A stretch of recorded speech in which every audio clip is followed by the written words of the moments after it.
Le processus qui a conduit à la formation de notre système solaire et donc de la Terre a commencé il y a environ 10 milliards d'années.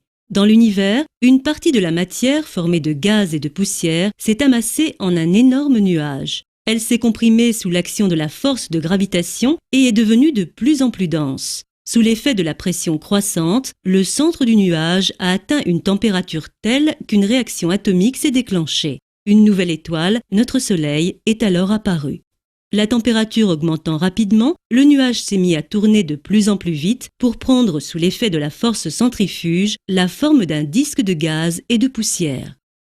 Le nuage, devenu plat, s'est encore comprimé et a produit des fragments de matière composés de glace et de roches. En 5 milliards d'années, ces fragments se sont assemblés pour former progressivement d'immenses corps célestes. Conservant leur mouvement d'origine, ils ont continué à tourner autour du Soleil, presque tous sur le même plan. La jeune planète Terre, qui était alors une vaste boule de feu à très haute température, s'est positionnée sur la 3e orbite autour de l'étoile. Elle est l'une des 9 planètes qui forment le système solaire. Les planètes ont continué à se refroidir. Il y a environ 4 milliards d'années, la température de la Terre approchait les 1000 degrés Celsius et la planète était majoritairement en fusion.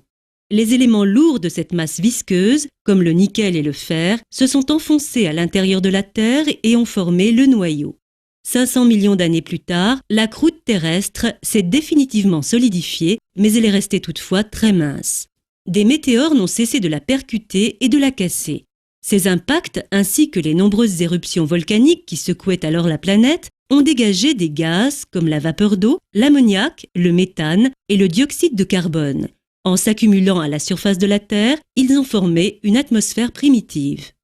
Les rayons du Soleil, vecteurs d'énergie, ont décomposé la vapeur d'eau en oxygène et en hydrogène.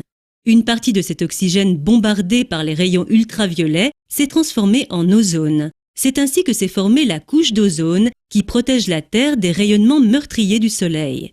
Les conditions étaient alors réunies pour que puisse apparaître une forme de vie. Progressivement, la Terre s'est refroidie, aidée par les pluies battantes qui l'ont arrosée pendant des milliers d'années.